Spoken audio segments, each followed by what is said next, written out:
खबर तफसील से। पार्लियामेंट के अहाते में गांधी जी के मुजस्समे के करीब मुअत्तल अरकान का मैराथन एहतजाज जारी है। 50 घंटों का एहतजाज आज खत्म होगा। ऐवान की कार्रवाई में रखना डालने और हंगामा राय करने पर राज्यसभा के 23 जबकि लोकसभा के 4 अरकान को मुअत्तल किया गया है। पार्लियामेंट के दोनों ऐवानों में आज भी हंगामा होने के आसार हैं। लोकसभा और राज्यसभा में कई अरकान ने मुख्तलिफ मुद्दों पर तहरीक इल्तवा का नोटिस पेश किया है। कांग्रेस रुकने पार्लियामान के सुरेश ने मरकजी वजीर स्मृति ईरानी के तर्ज अमल पर तहरीक इल्तवा का नोटिस दिया है। इन्होंने स्मृति ईरानी पर सोनिया गांधी को डराने धमकाने का इल्जाम लगाया है। सुरेश ने स्मृति ईरानी के तर्ज अमल को पार्लिमानी वक़ार और आदाब की खुली खिलाफ वर्जी करार दिया है। ऐवान बाला में कांग्रेस रुकने पार्लिमान दीपेंद्र हुड्डा ने भी अग्निपथ स्कीम पर बहस का नोटिस दिया है। ख्याल रहे कि मॉनसून इजलास के दौरान अब तक की कार्रवाई हंगामों की नजर ही रही है। इन पूरी खबरों पर बातचीत करेंगे। हमारे साथ हमारे नुमाइंदे जुड़ रहे हैं विनीत दिल्ली से। विनीत, क्या लगता है कि आज दोनों ऐवानों की दोनों सदन में कामकाज चल सकता है या फिर जैसा कि गुज़िश्ता दिनों से हम देखते आ रहे हैं हंगामा ही हंगामा दिखाई दे रहा है, काम कम? आज ये निश्चित तौर पे मैं आपको बताना चाहूंगा कि आज भी उम्मीद यही है कि हंगामा ही होगा, क्योंकि जिस तरह से दोनों ही पक्षों की हम बात करें, चाहे वो सत्ताधारी पक्ष की बात करें या विपक्ष की बात करें, वो दोनों जो है अपने रुख पर कायम है। जिस तरह से हमने देखा कि पहले कई मुद्दों पर चाहे विभिन्न मुद्दों को लेकर के जो विपक्षी पार्टियां हैं वो लगातार हंगामा कर रही थी, उसी तरह हमने देखा कि जिस तरह से अधीर रंजन चौधरी का जो राष्ट्रपति को लेकर के बयान आया, उसको लेकर के सत्ताधारी पक्ष में काफी रोष है और उनका यह कहना है कि निश्चित तौर पर इस पर न सिर्फ अधीर रंजन चौधरी को बल्कि कांग्रेस पार्टी को भी माफी मांगनी चाहिए, क्योंकि राष्ट्रपति का जो पद होता है वो संविधान के संरक्षक का पद होता है। देश का सर्वोच्च संवैधानिक पद जो होता है वो राष्ट्रपति का पद होता है, उनकी पद की गरिमा होती है। और ऐसे में जब राष्ट्रपति देश के की जो पद पर अभी द्रौपदी मुर्मू बनी है, वो न सिर्फ एक महिला है बल्कि आदिवासी समुदाय का भी प्रतिनिधित्व करती है। ऐसे में उनके सम्मान में या उनको लेकर के जिस तरह से अधीर रंजन चौधरी ने बयान दिया है, उसको लेकर के निश्चित तौर पर आपत्ति बीजेपी ने दर्ज कराई है, सत्ताधारी पक्ष में ने दर्ज कराई है।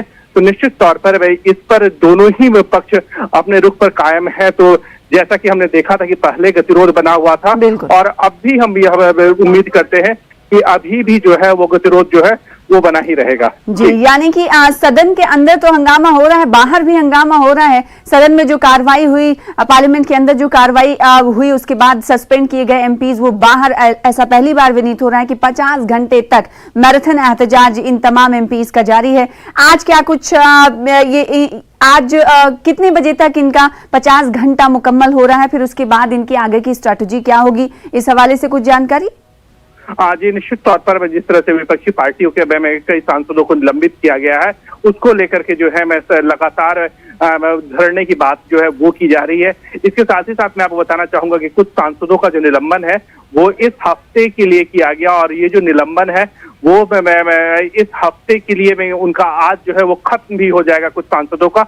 तो निश्चित तौर पर विनीत, आपको रोकना चाहेंगे और इस वक्त की बड़ी खबर ये आ रही कि जब हम आपसे बात कर रहे हैं कि दोनों सदनों की कार्रवाई क्या अच्छे तरीके से आज चल पाएगी या नहीं, इसी बीच खबर ये आ रही है कि लोकसभा की कार्रवाई की शुरुआत होते ही भारी शोर शराबे और हंगामे की नजर हो गई कार्रवाई और 12 बजे तक के लिए नाज़रीन लोकसभा की कार्रवाई को मुलतवी कर दिया गया है। तो इससे अंदाजा लगाया जा सकता है कि आज भी कार्रवाई नहीं हो सकती है, कामकाज पार्लियामेंट में नहीं हो सकता है, क्योंकि आज भी हंगामे की शुरुआत हो चुकी है। सुबह से ही शुरुआत जैसे ही बैठे और अपनी अपनी बात रखना शुरू किए, इसी बीच हंगामा शुरू हुआ और इस हंगामे को देखते हुए 12 बजे तक के लिए लोकसभा की कार्रवाई को मुलतवी कर दिया गया है। तो ऐसा ही मामला हो सकता है विनीत राज्यसभा में भी देखने को मिले।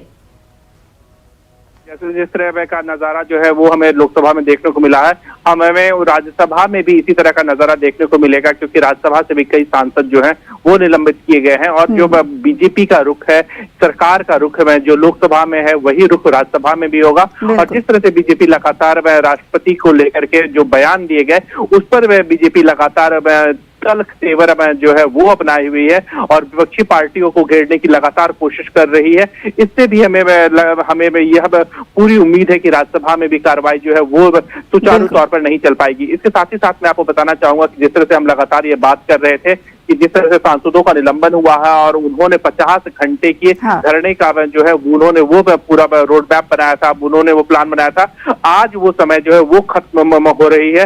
लेकिन मैं इसके साथ ही साथ मैं आपको यह भी बताना चाहूंगा कि कुछ सांसदों को जो निलंबित किया गया था वो इस हफ्ते तक के लिए किया गया था और आज उनके निलंबन का जो काम है, क्योंकि आज जुमे की शुक्रवार है, शुक्रवार में तक ही में संसद जो है वो काम करती है, शनिवार रविवार को छुट्टी होती है, तो उनका निलंबन आज तक, कुछ सांसदों का निलंबन जो है वो आज तक का ही था।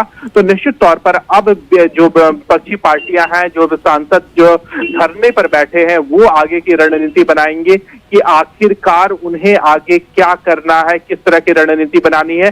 यह भी देखना काफी महत्वपूर्ण यहाँ पर हो जाएगा कि जो सांसद धरने पर बैठे हैं और जिनका निलंबन पूरे सत्र के लिए हुआ है, वो किस तरह की रणनीति बनाते हैं, उसको लेकर के पार्टी, जो विभिन्न पार्टियां हैं, वो क्या रणनीति बनाती है। तो राज्यसभा और लोकसभा की तमाम एमपीज, सस्पेंडेड एमपीज की अगर हम बात करें तो 27 एमपी हैं जिन्हें सस्पेंड किया गया है, मुअत्तल किया गया है और बाबा कौम महात्मा गांधी के मुजस्समे के पास करीब में वो एहतजाज कर रहे हैं, जिसकी तस्वीरें आप टीवी स्क्रीन पर इस वक्त देख पा रहे हैं। बड़ी बात यह कि लोकसभा की कार्रवाई की शुरुआत होते ही 12 बजे तक के लिए मुलतवी कर दिया गया, तो वहीं राज्यसभा की कार्रवाई भी ऐसी ही हो सकती है, क्योंकि 23 ऐसे अरकान पार्लियामेंट है जिन्हें सस्पेंड किया गया है। तो ये माना जा सकता है कि राज्यसभा में भी भारी शोर शराबा हो सकता है। बहुत शुक्रिया विनीत हमारे साथ जुड़ने के लिए और इस हवाले से अपडेट फराहम करने के लिए। कांग्रेस के सीनियर लीडर मल्लिकार्जुन खड़गे का कहना है कि अधीर रंजन के मामले को बीजेपी जानबूझकर तूल दे रही है। इन्होंने इल्जाम लगाया कि हुकूमत बढ़ती महंगाई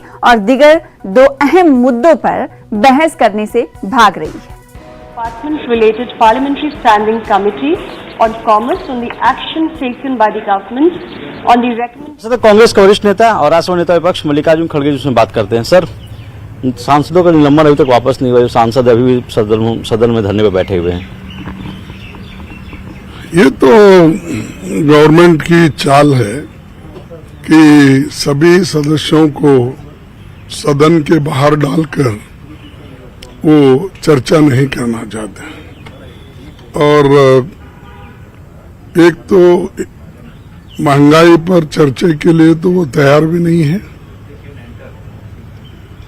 फाइनेंस मिनिस्टर को कोविड हुआ था, इसीलिए उनकी तबीयत ठीक नहीं थी, लेकिन कल तो एकदम सोनिया गांधी जी के ऊपर प्रेस कॉन्फ्रेंस करके लड़ने के लिए आई थी।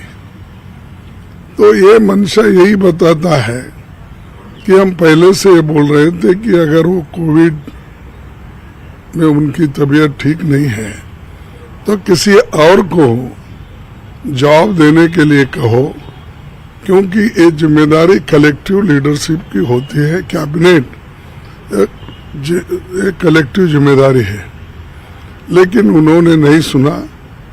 अब सदन 9 दिन से बंद है और उसमें अब करीब 25-26 लोगों को बाहर डाल दिया, तो एक बहुत बड़ा नुकसान इस लोकतंत्र को हो रहा है और उसके जिम्मेदार सरकार है। सर, कल जिस तरह से अधीर रंजन चौधरी ने जो बयान दिया था, उस बयान को लेकर माफी मांगने की बीजेपी मांग कर रही थी और सदन के अंदर जब कार्रवाई कुछ देर के लिए बंद होती है तो तीखी नोकझोंक हुई थी सर सोनिया गांधी और बीजेपी के सांसदों के बीच में। ये देखिए, ये पर्पसली वो लोग कर रहे हैं कि अधीर रंजन चौधरी एक बार नहीं 10 बार माफी मांगे, सदन के बाहर माफी मांगे, मीडिया के सामने माफी मांगे और हाउस में माफी मांगे। इससे ज्यादा और क्या कर सकते हैं। और यहां तक भी उन्होंने कहा, मेरे जबान से वो बात अचानक निकल गई और मैं बंगाली हूँ, हिंदी ठीक से नहीं बोल पाता हूँ, मेरी हिंदी की डिक्शनरी कमजोर है।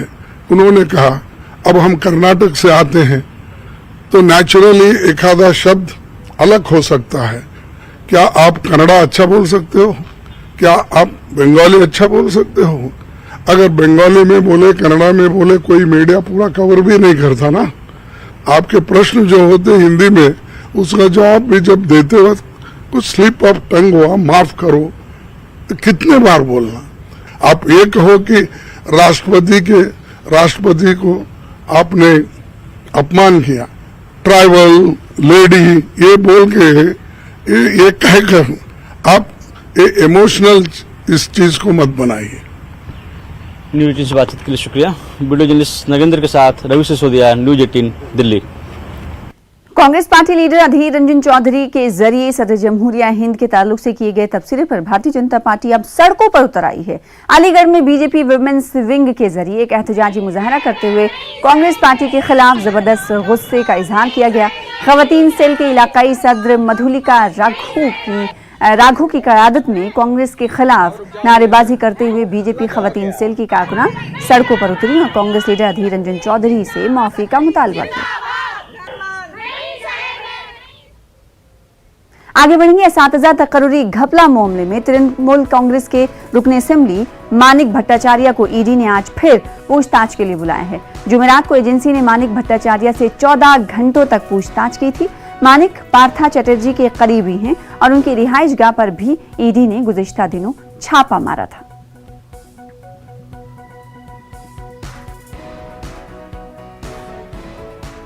आसाम पुलिस ने बड़ी कार्रवाई करते हुए 11 अफराद को गिरफ्तार किया है। मोरीगांव, बापेटा, गुवाहाटी और ग्वालपाड़ा में ये कार्रवाई की गई है। पुलिस ने दस्तावेजात भी जब्त किए हैं। इन पर ममनुआ दहशतगर्द तंजीमों से रब्त जब्त रखने का इल्जाम है। पुलिस ने मोरीगांव में एक मदरसे को भी सील किया है। महाराष्ट्र में सियासी यात्राओं का मौसम है। आदित्य ठाकरे के बाद अब वजीर आला एकनाथ शिंदे 3 दिन की यात्रा पर निकलने वाले हैं। जराये के मुताबिक एकनाथ शिंदे इस यात्रा के दौरान आदित्य ठाकरे के जरिए लगाए गए इल्जाम का जवाब देंगे। एकनाथ शिंदे मालेगांव में कई प्रोजेक्टों का इफ्तिताह करेंगे। वो मालेगांव में मकामी लीडरों के साथ मीटिंग भी करेंगे। इसके बाद एकनाथ शिंदे औरंगाबाद जाएंगे, जहां मुख्तलिफ मीटिंगों और प्रोग्रामों में शिरकत करेंगे। क्या कुछ है शेड्यूल एकनाथ शिंदे का, इसके अलावा जानने की कोशिश करेंगे। रुख करेंगे मुंबई का। हमारे साथ हमारे नुमाइंदे वसीम जुड़ रहे हैं। वसीम, बताइएगा कि महाराष्ट्र में सियासी यात्राओं का मौसम दिखाई दे रहा है। आदित्य ठाकरे के बाद अब एकनाथ शिंदे अपनी यात्राओं में कहां-कहां वो जाने वाले हैं, औरंगाबाद और इसके अलावा बताइएगा। देखिए, जिस तरह से ये पूरी जो रैली है बाकायदा एक जो सीएम बनने के बाद सबसे पहला दौरा माना जा रहा है एकनाथ शिंदे का। जिस तरह से आज शाम करीब 4 बजे के बाद वो मुंबई से अपने निवास स्थान से निकलेंगे। उसके बाद वो मालेगांव के लिए रवाना होंगे इगतपुर से होते हुए, और आज रात बाकायदा वो मालेगांव में रहेंगे। इसके बाद कल सुबह 10 बजे के बाद कई विभाग के अधिकारियों के साथ उनकी बैठक है। इस बैठक के बाद दोपहर 2 बजे के करीब वो वहाँ से निकलकर उन इलाकों का दौरा करेंगे जहाँ पर सबसे ज़्यादा बाढ़ की वजह से दिक्कतें आई हैं, किसानों को तकलीफें हैं, उन सब चीज़ों का दौरा करेंगे। और साथ ही जिस तरह से देखा गया है कि उसी दौरान वो नासिक भी जाएंगे, और नासिक में भी कई तरह के जो कार्यक्रम हैं उसका उन्होंने आयोजन किया गया, वहाँ पे भी शिरकत करेंगे। और उसके बाद उसी दौरान वो मीडिया से भी रूबरू होंगे और एक सभा को भी आयोजित करेंगे। सबसे अहम उनका होगा जो संभाजी नगर यानी कि औरंगाबाद में जो कार्यक्रम है, उस कार्यक्रम में वो बाकायदा एक राजनीतिक तौर पर भी देखा जा रहा है। वहाँ पर कई अधिकारियों के बैठकों के बाद भी एक सभा का भी आयोजन हो सकता है। इस तरह के इंतजाम उनकी तरफ से किया जा रहा है। ये जो 3 दिन है काफ़ी अहम रोल होगा खास करके सीएम का, क्योंकि जिस तरह से देखा गया है पिछले कुछ दिनों से लगातार उन पे दबाव बनाया जा रहा था अपोजिशन पार्टी का। उनका साफ तौर पर यह कहना था कि बारिश की वजह से, बाढ़ की वजह से कई किसानों की हालत ख़राब है। 100 से ज़्यादा किसानों की अब तक महाराष्ट्र में मौत हो चुकी है। कई लाख हेक्टेयर ज़मीनें जो है वो बर्बाद हो चुकी हैं। ऐसे में अब तक उन इलाकों का पंचनामा भी नहीं किया गया है कि किसानों को कितना नुकसान हुआ है और उसे भरपाई देनी चाहिए। दबाव के पेश नजर लिया गया फैसला माना जा सकता है। बहुत शुक्रिया वसीम, हमारे साथ जुड़ने के लिए। आगे भी आपसे राब्ता करेंगे, इस हवाले से अपडेट हासिल करेंगे। फिलहाल आगे बढ़ लेते हैं, रुख करेंगे जम्मू कश्मीर का। शदीद बारिशों की वजह से नागेंद्र खरीव पामपोर में राब्ता पुल बह गया है, जिसकी वजह से 4 गांव का राब्ता मुनक़ता हो गया है। मकामी लोगों ने बताया है कि कई बार ये पुल बह गया, लेकिन मुताल्लिका महकमे ने इस पुल की तरफ ध्यान नहीं दिया और लोग चंदा जमा करके पुल को तामीर करते हैं। इन्हें सरकार से यहाँ नया पुल तामीर करने की उम्मीद है।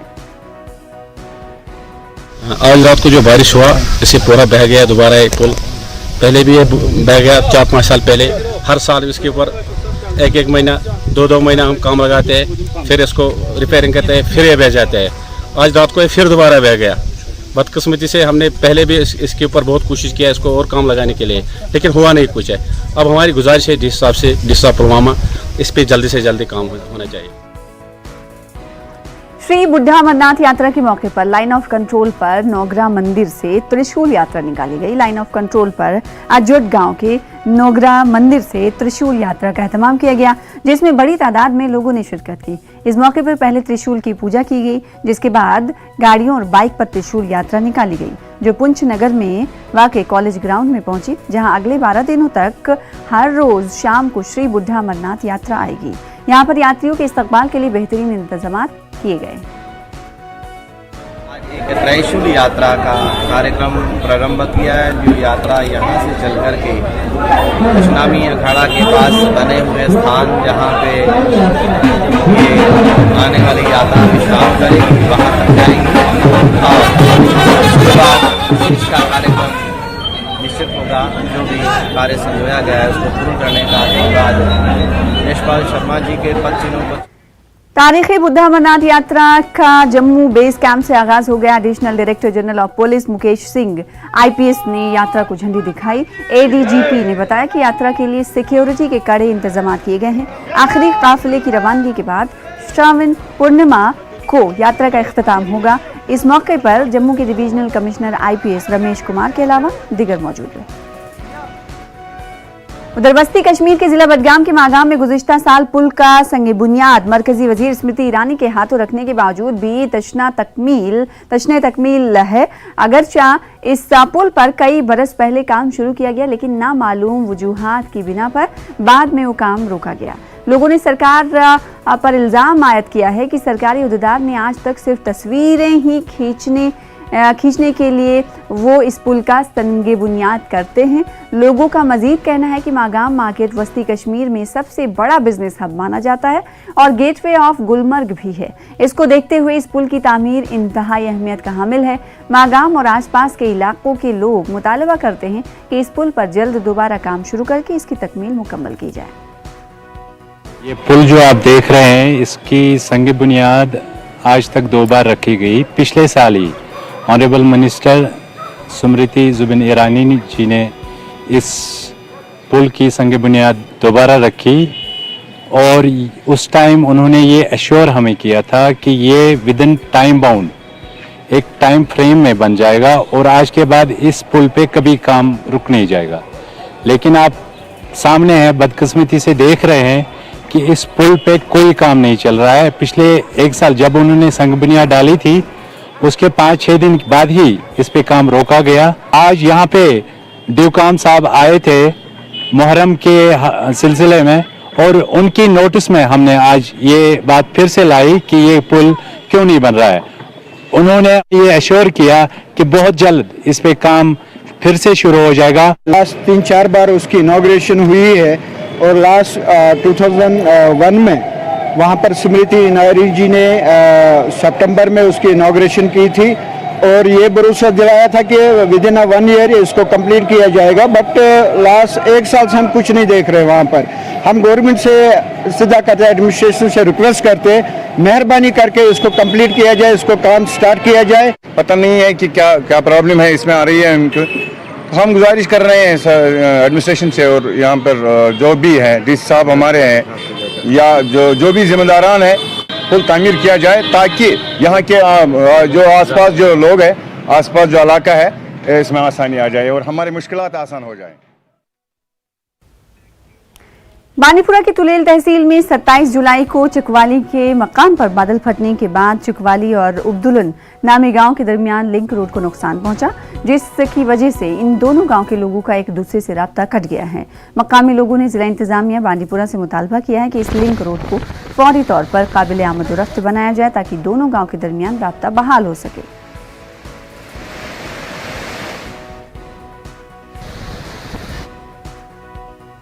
अमेरिकी सदर जो बाइडेन और चीनी सदर शी जिनपिंग की वर्चुअल मुलाकात में ताइवान समेत मुख्तलिफ बाहिमी इलाकाई और आलमी मसाइल पर बातचीत हुई। दोनों के दरमियान 2 घंटों तक बातचीत हुई।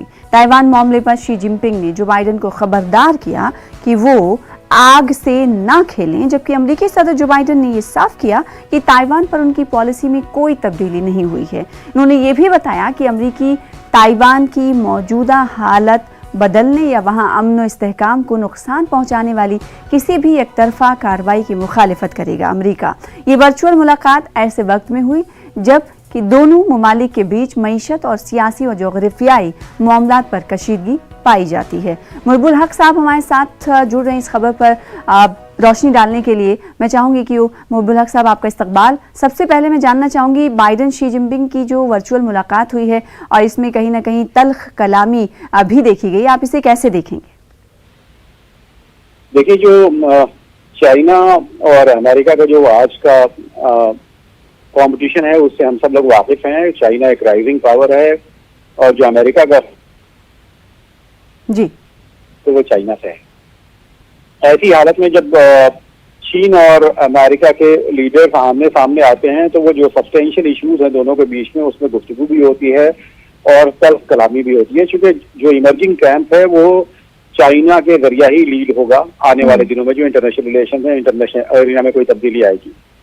दूसरी जानिब हम ये देखते हैं कि जो ताइवान पे अमेरिका की पोजीशन है वो 1971 से लेकर के चाइना के मौक़िफ़ को अमेरिका ने एक्सेप्ट किया है कि वन चाइना टू सिस्टम्स, यानी इंटीग्रल पार्ट है ताइवान चाइना का। इसको अमेरिका ने एक्सेप्ट किया था 1971 में ही, जब चाइना यानी PRC People's Republic of China को मेंबरशिप दी गई थी यूनाइटेड नेशंस की और ताइवान को एक्सपेल किया गया था यूनाइटेड नेशंस से।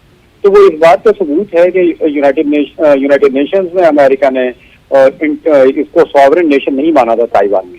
लेकिन ताइवान एक ऐसी चाबी है जिससे हमेशा वो चाइना के खिलाफ जब भी कोई कुछ ममालिक करना चाहते हैं तो वो ताइवान को एक इंडिपेंडेंट सॉवरेन नेशन की हैसियत से रिकॉग्नाइज करने की कोशिश करते हैं या उस तरह की हैसियत देने लगते हैं जिससे चाइना बहुत ही अनकंफर्टेबल होता है। और यही वजह है कि आपने देखा जो तल्ख कलामी हुई बेसिकली ताइवान उसका सबब बना। बिल्कुल, और जाहिर सी बात है तल्ख कलामी ऐसी होती है कि आग से ना खेलें, इस तरह की बातें अभी कही गई वर्चुअल मीटिंग में। बहुत शुक्रिया मुहिबुल हक साहब हमारे साथ जुड़ने के लिए और इस खबर पर अपनी राय जाहिर करने के लिए, तज़किया देने के लिए। फिलहाल इसी के साथ मुझे दीजिए इजाज़त। देखते रहिए न्यूज़ 18 उर्दू। आदाब। इस न्यूज हेडलाइंस के प्रायोजक पेट सफा आयुर्वेदिक जून। पेट सफा